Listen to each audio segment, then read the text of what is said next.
Welcome to Game Fondue Reviews. In this video, we're going to take a look at Coloretto. Coloretto is a simple set collection game. Let's jump right in with the description of the rules, see if the example turns being played, then I'll be back for some closing remarks. This is Coloretto, set up for a 4-player game. To set up, you give each player a brown summary card, and then you lay out as many brown row cards as there are players. Except in a 2-player game, you lay out the 3 green row cards, which we'll talk a little bit more about later. Also, in a 2-player game, you remove 2 colors completely from the deck. They're not going to be used in the game. And in a 3-player game, you remove 1 color totally from the deck. We're a 4-player game, though, so all the colors are in the deck. And then in a 3 to 5-player game, each player starts with 1 different color. All the colors have to be different, however, and you can see that here. In a 2-player game, each player starts with 2 different colors. So the 2 cards that one player has cannot match either of the 2 cards the other player has. Aside from that, you just take the last round card out of the deck, which we have here, shuffle it, put 15 cards at the bottom, put the last round card on it, and then you've formed your deck. On a player's turn, he or she must either draw and place a card or take a card row, and after that, play proceeds left. If you choose to draw and place a card, you take the top card of the deck and then you place it next to an open area. An area is open if there's less than 3 on it. You can see there's 3 cards in these, so each of them can only hold 3.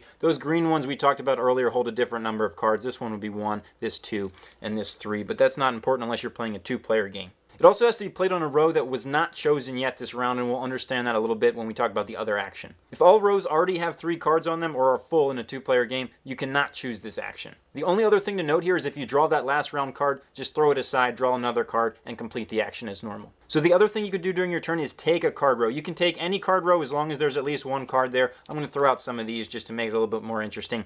And then if you choose to take one, you take all of the cards in front of it and you're going to flip that one down. Nobody can place any more chameleons in this card row this turn.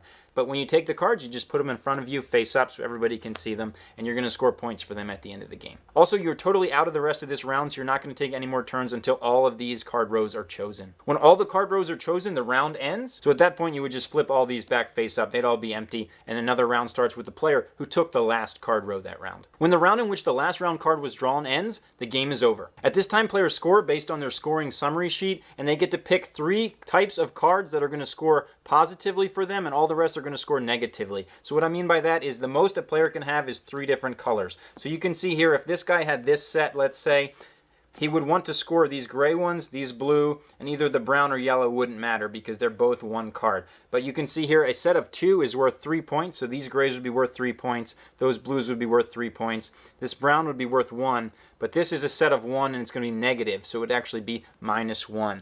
If, however, you had a set like this, you could score a lot more. Wilds can be anything, and there's some cards that are +2 that are just worth 2 points at the end of the game. It's important to note, though, that if all of your groups have at least 2 like this, when you score the negative, you're going to be scoring -3 minimum because a group of 2 is worth 3 points. So since I have 4 groups here, I know I'm going to get at least -3. So that's something to be mindful of. Let's get going with this example playthrough. So we're going to start with this guy. There's no rows to take yet, so he's definitely going to draw a card and place it. Doesn't matter where he places it at this point. So it goes on to the next guy. He's also going to draw a card and place it, and he's got a +2. Now he has to consider where he wants to put it because we know this guy already has a blue, so he probably wants that. So he's going to put the +2 somewhere else. It's this guy's turn, and he decides he is going to draw. He's not going to take one yet, and he's going to throw an orange one here.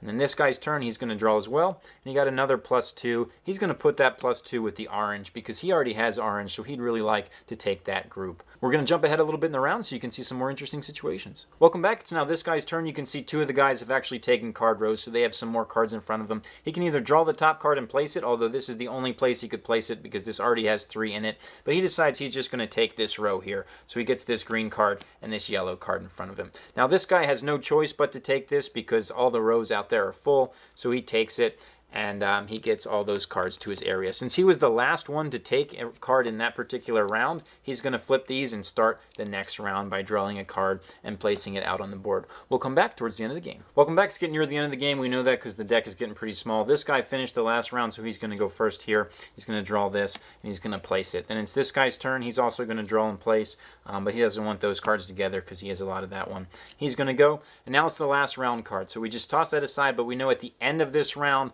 the game is over. So we're going to proceed playing and jump ahead to that point. It's now this guy's turn, and all he can do is take these because there's 3 here, so he can't draw and place another one. So he takes this, flips it over, and now the game is over because that last round card came out earlier this round. So now we're going to calculate the scores. Remember, only the 3 best from a particular group are going to score. So we're just going to do this guy's score here, and you can see that his biggest group is these gray, which is 4. So that's a 10-point group that he has here. So he's definitely going to score that one in the positive, and he has a 4, set of green, so that's going to be another 10 points.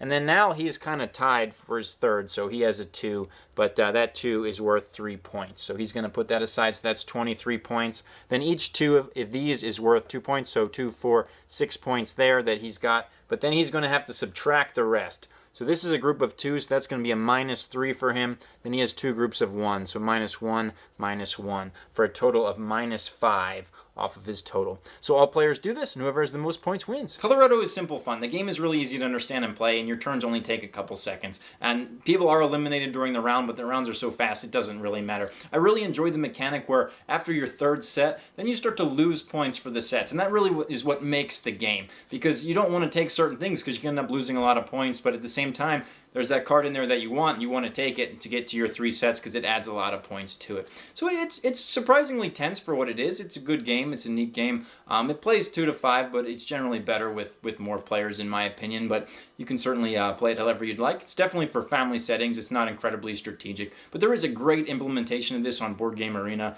If you've never checked that out or you just have a few minutes where you have nothing to do, it's certainly worth taking a look at just to see how it plays. That's Coloretto.